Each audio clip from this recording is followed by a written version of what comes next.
श्री साईनाथाय नमः। भगवान श्री साईनाथ महाराज ने अपने जीवन काल में जो अनुपम अनुभूतियाँ अपने भक्तों को दी है, ऐसे चुनिंदा लीलाओं का अवलोकन करते हैं श्री साईं बाबा की अनुपम लीलाएं। ओम साई राम। साईं बाबा की अनुपम लीलाएं, इसमें साई लीला पत्रिका में जितने भी भक्तों के अनुभव छपकर आए हैं वो हम आप तक लाने की कोशिश कर रहे हैं। अब तक हमने देखा कि साईं बाबा की उदी बीमारियों पर, संकटों पर कैसी प्रभावशाली असर कर जाती है, प्रभाव कर जाती है। अभी जो हम लीला बताने वाले हैं वो थोड़ा मेस्मेरिज्म, हिप्नोटिज्म और ब्लैक मैजिक करने वाले जो लोग होते हैं ना, वो भी कैसे निष्प्रभ हो जाते, प्रभावहीन हो जाते, इस बारे में है। एक पढ़े लिखे सुशिक्षित डॉक्टर जो दादर में, विजयनगर में रहते थे, उन्होंने 1955 में जो ये घटित घटना हुई है वो 1959 के साई लीला मैगजीन में उन्होंने अपना अनुभव लिखा है और वो छप गया है वहाँ। वो जो डॉक्टर साहब है उनका नाम है डॉक्टर श.द. नवरंगे, जो विजयनगर दादर में रहते थे। उन्होंने लिखी हुई है। ये घटना हुई है 1955 में, साई लीला मैगजीन में छप कर आई है 1959 में। श.द. नवरंगे विजयनगर दादर में रहते थे, उनकी वहाँ प्रैक्टिस थी और उनका भाई माहिम में हजारेवाड़ी में रहते थे और वो आजू बाजू में कई मिल में काम करते थे, कपड़े की मिल में। तो उनके जो भाई की, मतलब इनकी जो भाभी है, वो कुछ थोड़े गहने वगैरह थे उसके अंग पर और वो इनके घर में बच्चों के साथ आई हुई। जब वो आई तो भाई भी वो जो मिल से छुड़कर साइकिल पर आ गया उनको लेने के लिए। दादर में प्लाजा सिनेमा एकदम दादर सेंटर पे है, वहाँ दादर एक प्रमुख जगह पर है प्लाजा। वो प्लाजा के सामने एक दुकान में से उन्होंने कुछ माल खरीदी किया। चूँकि ये डायरेक्ट कंपनी से आए थे, मिल से काम पर से आए थे, तो बोले मेरे पास साइकिल है, मैं साइकिल पे चलता हूँ, तुम बस में आगे चले जा रहे। तो बस में उनको चढ़ा दिया उसने और वो वहाँ आगे जाके माहिम में जहाँ नियोजित उनका, जहाँ सुनिश्चित किया था बस स्टॉप, वहाँ वो जाकर खड़े रहे। तब वहाँ देखा कि बस पहले जा चुकी है लेकिन वहाँ झगड़ा हो रहा है। झगड़ा किसका हो रहा है? वो कंडक्टर का और बाकी के पैसेंजर का, जिसमें ये औरत बैठी हुई थी। और वहाँ देखा अरे क्या हुआ, इतने में वो लड़के की रोने की आवाज़ आई, अपने लड़के की रोने की आवाज़ आई। अरे ये तो मैंने पहचाना चीज़ है, कुछ तो भी हुआ है गड़बड़ करके। वो गए साथ में तो देखा तो अपनी मिसेस बेहोश नजर आई उसको। अरे क्या हुआ? अब झगड़ा ये चल रहा था कि उनकी जो बाजू में औरतें थी वो बोली उनको इधर ही उतार दो, क्योंकि हाँ, और वो बोला था नहीं मैं आखिरी स्टॉप तक वहाँ जमा कर देता हूँ इनको, क्योंकि उनको ऐसा दौरा कुछ गिरा है।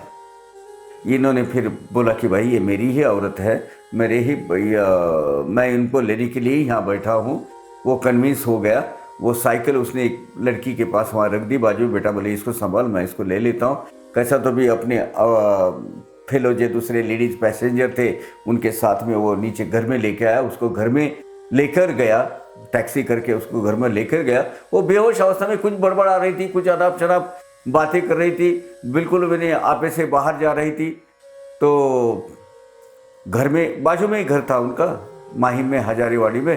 तो वहाँ उन्होंने अपने आजू बाजू के औरतों के हाथ सौंप दिया। मेरे 5 मिनट में मेरी साइकिल लेकर आता हूँ।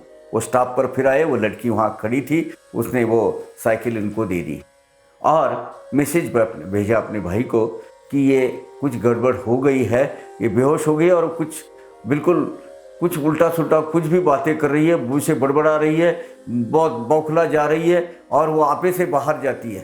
तो डॉक्टर गए वहाँ, देखा तो उनको लगा कि कुछ मेस्मेरिज्म टाइप कुछ हो गया है,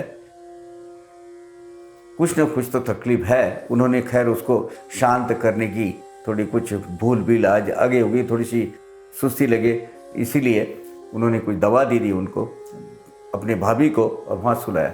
चूँकि रात बहुत हो चुकी थी, वो बोले एक काम करो, अभी रात भर ये सिलसिला चलता रहा, तो उन्होंने बोला कि इसको ना यहाँ रहना उचित नहीं, मुझे भी वहाँ जाना पड़ेगा प्रैक्टिस के लिए, तो तुम इनको ना अपन विजयनगर लेके जाएंगे।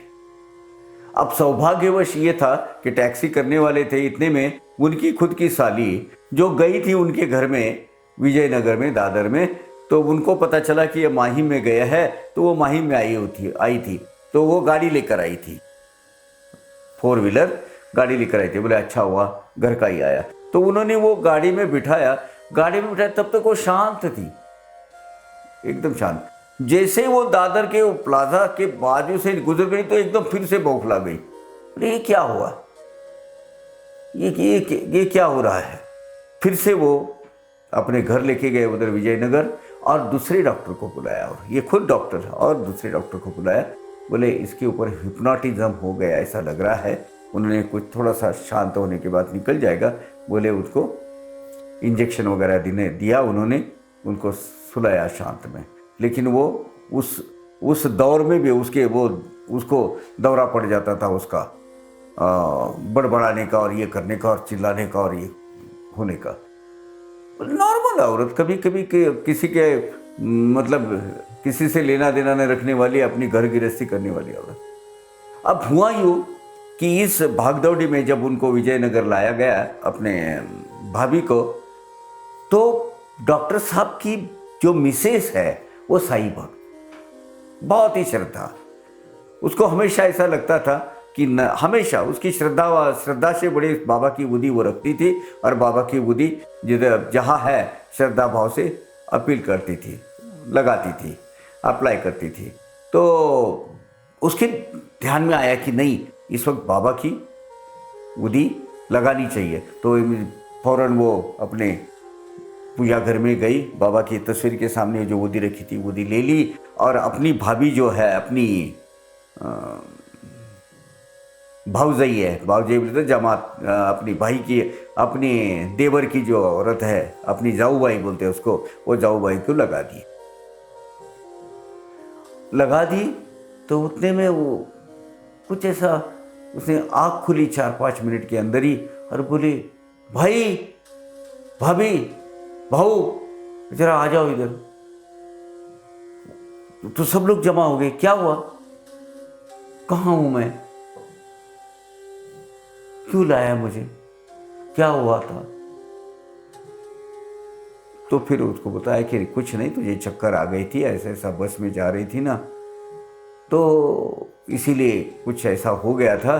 तो तू बोल के, बोले तुझे तेरे साथ क्या हुआ। तो फिर उसने अपनी वो घटना बताई कि ऐसा ऐसा मैं दादर से प्लाजा सिनेमा जो गृह है उसके सामने जो दुकान है उसमें से मैंने कुछ परचूरन सामान लिया, साथ में पतिदेव भी थे, वो साइकिल पर आए, मैं बस पर चढ़ने लगी तो एक आदमी ने मुझे ऐसा ऐसा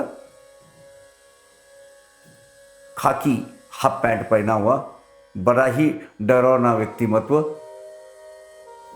था, और उसने मुझे पीछे से धक्का दिया। धक्का मार के उसकी तरफ देखा तो उसकी जो नज़र थी वो बहुत ही सी भयानक नज़र थी, वो बड़ी दुष्ट भाव से वो मेरी तरफ देख रहा था और घूर रहा था। मैं बहुत डर गई। बोले मैं जो तो गाड़ी में चढ़ गई ऊपर बस में, और कोई सीट मिलती क्या देखने लगी। वो सीट देख रही थी, उतने में वो बोला मेरे बाजू में ही खड़ा था, बोले पीछे ही खड़ा था वो, बड़ा डरावना उसका चेहरा था, और वो मुझे ऐसे घूर के देख रहा था। उसके आगे क्या हुआ मुझे पता ही नहीं, बस इतना ही मुझे मालूम है। अभी मुझे पता चल रहा है कि आप क्या, आप कहाँ हो, क्या हुआ। फिर उनको पता चला कुछ ब्लैक मैजिक करने वाला आदमी उसके पीछे था। वो उसके क्योंकि गहने बेने कुछ अंग पर थे, तो वो निकालने की कोशिश में होगा। वो कहाँ उतरती है, क्या उतरती है, वो देख रहा था। इतने में वो वहाँ बेहोश गिर गई। बेहोश गिरते ही आजू बाजू लोगों जमा हो गए, तो वो वहाँ से रफू चक्कर हो गया। और आगे ही देखो, बाबा की उदी के ऊपर ये जो ब्लैक मैजिक, हिप्नोटिज्म, मिस्मरिज्म, वो करनी धरनी, ऐसा कुछ नहीं चलता है। एकमात्र रामबाण उपाय है। कोई तांत्रिक मांत्रिक बाबा की उदी के सामने टिकते नहीं है। ये क्या हो, देखिए, तो खुद इन्होंने ये अपनी हकीकत अपनी भाभी के साथ हुई, अपने भाई के साथ हुई, ये बयां की है।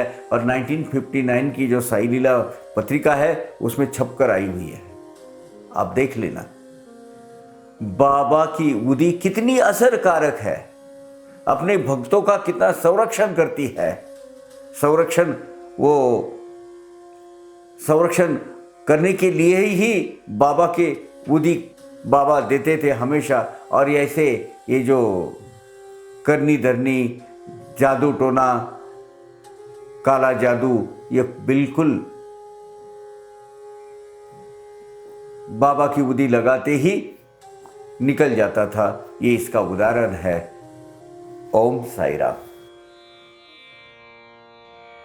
अवघा रंग एक झाला, अवघा रंग एक झाला, रंगी रंगला श्रीरंग, रंगला श्रीरंग, रंगला श्रीरंग।